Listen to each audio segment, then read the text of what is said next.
ಪ್ರಾಥಮಿಕ ಶಾಲೆಯ ಅತಿಥಿ ಶಿಕ್ಷಕರಿಗೆ ಗುಡ್ ನ್ಯೂಸ್ ಸಿಕ್ಕಿದ್ದು, ವೇತನ ಪಾವತಿಗೆ ರಾಜ್ಯ ಸರ್ಕಾರದಿಂದ ಅನುದಾನ ಬಿಡುಗಡೆಯಾಗಿದೆ. ವೀಕ್ಷಕರೇ, ಈ ಒಂದು ವಿಡಿಯೋ ಬಹಳನೇ ಇಂಪಾರ್ಟೆಂಟ್ ಆಗಿದೆ.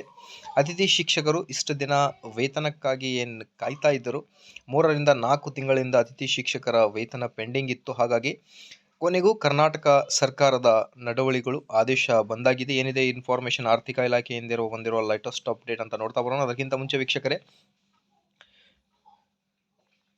ನೀವು ಕೊಡುವ ಒಂದೇ ಒಂದು ಲೈಕ್ ನಮಗೆ ಸಪೋರ್ಟ್ ಆಗಿರುತ್ತೆ. ದಯಮಾಡಿ ವಿಡಿಯೋನ ಲೈಕ್ ಮಾಡಿ, ಅದರ ಜೊತೆಗೆ ನಮ್ಮ ಯೂಟ್ಯೂಬ್ ಚಾನಲನ್ನು ಕೂಡ ಸಬ್ಸ್ಕ್ರೈಬ್ ಮಾಡಿಕೊಳ್ಳಿ. ಸ್ಕ್ರೀನ್ ಮೇಲೆ ಗಮನಿಸ್ತಿರ್ಬೋದು ಕರ್ನಾಟಕ ಸರ್ಕಾರದ ನಡವಳಿಗಳು. ವಿಷಯ ಬಂದ್ಬಿಟ್ಟು 2024-25ನೇ ಸಾಲಿಗೆ ಸರ್ಕಾರಿ ಪ್ರಾಥಮಿಕ ಶಾಲೆಗಳಲ್ಲಿ ತೆರವಾಗಿರುವ ಬೋಧಕ ಸಿಬ್ಬಂದಿ ಹುದ್ದೆಗಳಿಗೆ ಎದುರಾಗಿ ಅತಿಥಿ ಶಿಕ್ಷಕರಾಗಿ ಕರ್ತವ್ಯ ನಿರ್ವಹಿಸುತ್ತಿರುವ ಸಂಭಾವನೆಗಾಗಿ ಅನುದಾನ ಬಿಡುಗಡೆಗೊಳಿಸುವ ಬಗ್ಗೆ ಅಂತ ಹೇಳ್ತಾ ಇದ್ದಾರೆ. ಇಲ್ಲಿ ನೋಡಿ, ಪ್ರಾಥಮಿಕ ಶಾಲೆಗಳಲ್ಲಿ ಅಂತ ಹೇಳಿದ್ದಾರೆ.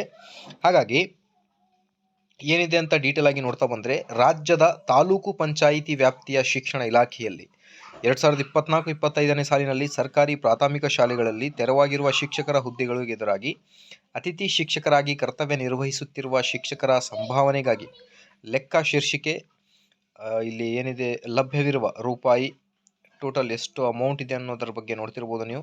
ಬಿಡುಗಡೆಗೊಳಿಸಲು ಅನುಮೋದನೆ ನೀಡಲಾಗಿದ್ದು, ಸದರಿ ಅನುದಾನವನ್ನು ಸಂಬಂಧಪಟ್ಟ ತಾಲೂಕು ಪಂಚಾಯಿತಿಗಳಿಗೆ ಬಿಡುಗಡೆಗೊಳಿಸಲು ಮೇಲೆ ಓದಲಾದ ಕಡತದಲ್ಲಿ ಪ್ರಸ್ತಾಪಿಸಿದೆ ಅನ್ನೋದ್ರ ಬಗ್ಗೆ ಮಾಹಿತಿಯನ್ನು ನೀಡಿದ್ದಾರೆ. ಸರ್ಕಾರದ ಆದೇಶದ ಸಂಖ್ಯೆ ದಿನಾಂಕ ಗಮನಿಸಿರುವುದು 23ನೇ ಸೆಪ್ಟೆಂಬರ್ 2024. ಇವತ್ತೇ ಬಂದಿರುವ ಲೇಟೆಸ್ಟ್ ಅಪ್ಡೇಟ್.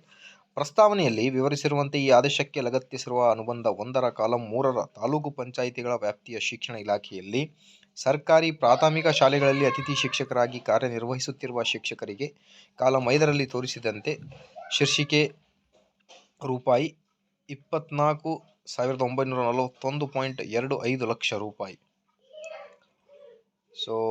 ಬಿಡುಗಡೆಗೊಳಿಸಿದೆ ಆರ್ಥಿಕ ಇಲಾಖೆಯಿಂದ ಬಂದಿರುವ ಇವತ್ತಿನ ಬ್ರೇಕಿಂಗ್ ಅಪ್ಡೇಟ್. ಇದೇ ಥರ ಮಾಹಿತಿಗೋಸ್ಕರ ಲೈಕ್, ಶೇರ್ ಆ್ಯಂಡ್ ಸಬ್ಸ್ಕ್ರೈಬ್.